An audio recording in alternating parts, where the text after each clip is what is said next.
We are 5 episodes into the newly animated series Your Friendly Neighborhood Spider-Man, and it's really just got us thinking about the changes that Disney has made to Spider-Man's beginnings. Things like Peter being bitten by a spider that came from another dimension, or the fact that Lonnie Lincoln is the Flash Thompson of this universe.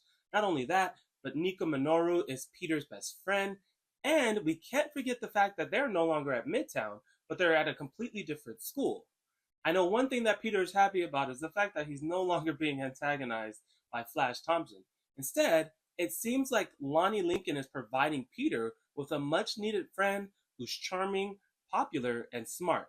And while Lonnie Lincoln seems to be building a positive connection with his fellow classmates, this wasn't always the case in the other universes or the other adaptations of Lonnie. Let's take a trip down memory lane and learn about the origins of Lonnie Lincoln. Alonzo Thompson Lincoln, or Lonnie, was first introduced in the comic book series Web of Spider-Man number 36 in 1987. His initial connection, as mentioned before, was not with Peter, but actually with Joe Robertson, Peter's co-worker at the Daily Bugle.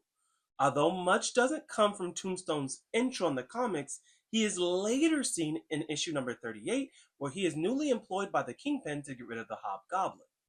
Eventually, we learn that Lonnie and Robbie used to be classmates back in high school, and while Robbie is a part of the school's newspaper, Lonnie is a loner and an outcast, and let's be honest, nobody really likes him because of his albino skin and other physical deformities. Robbie is really the only guy who is casual with Lonnie, but Lonnie misconstrued this as a friendship. Robbie decides to write a paper about some of the devious things Tombstone gets into, and it causes Tombstone to feel betrayed, thus leading him to threaten Robbie to drop the story altogether. I mean, when you're trying to build a friendship, it's kind of crazy that you have to kind of deal with that. But on this standpoint, that's kind of where Robbie is at. So, Tombstone is involved in much worse activities, and Robbie ends up finding Tombstone at the murder scene of Kipper, who was an informant for Mr. Montana, a crime boss. Mr. Montana, unfortunately, was also killed by Tombstone. All of this forces Robbie to move to New York and get as far away from Tombstone as possible. While he's away, Tombstone spends much of his time breaking the law, committing murders, and moving up in the ranks of becoming a better known presence of an enforcer, which is what he loves to do. Tombstone eventually makes his way to New York to continue that work, and he's doing that in part while also conveniently crossing paths with Robbie again. Robbie wants nothing more but to put Tombstone away because of all the bad things Tombstone has done, and Robbie kind of feels responsible for those things because, he let that story go. So why not try and put him away this time? He tries shooting Tombstone, but this doesn't work because he's wearing a bulletproof vest. As time passes on, Tombstone and Robbie both end up in jail together after the confession from Robbie to get Tombstone put away, while also unfortunately incriminating himself in the process.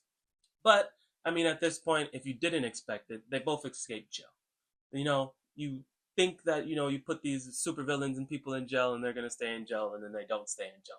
Name one villain that stayed in jail. Exactly. Anyway, Robbie decides to stand up for himself while they have taken off in a plane to escape, and they both end up tackled into the river.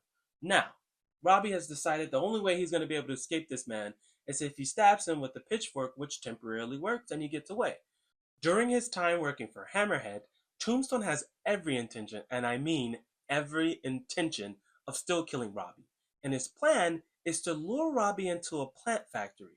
While in this plant factory, though, Robbie accidentally traps Tombstone in a chamber, exposing him to a toxin known as Deox 3, which mutates him and gives him his power. So, unfortunately, we have Robbie to thank for Lonnie becoming the supervillain known as Tombstone, officially. While Lonnie received the name Tombstone in part because of his pale skin, it was also due to his physical demeanor.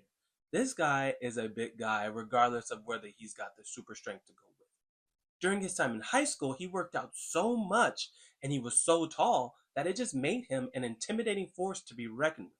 After his body is mutated, he gains the super strength, allowing him to lift up to 6 tons. He also gains superhuman reflexes and stamina.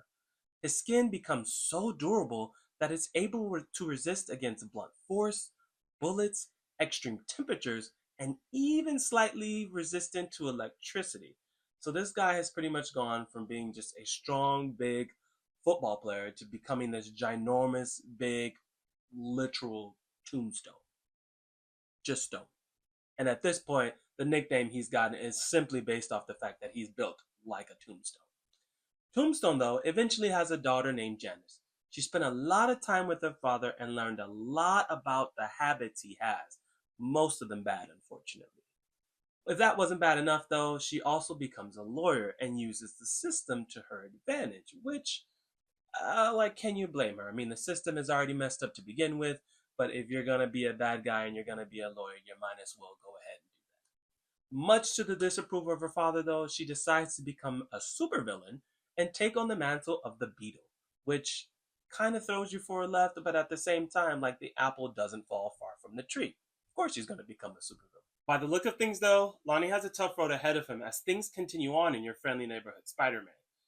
He's now joined this 110th Street gang, getting his brother out, but things just, they're not really sitting well with me now that he's adopted the name Tombstone.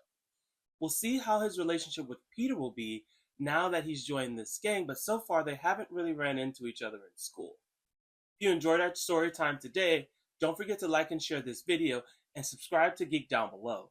I'm Brian, and I'll see you next time.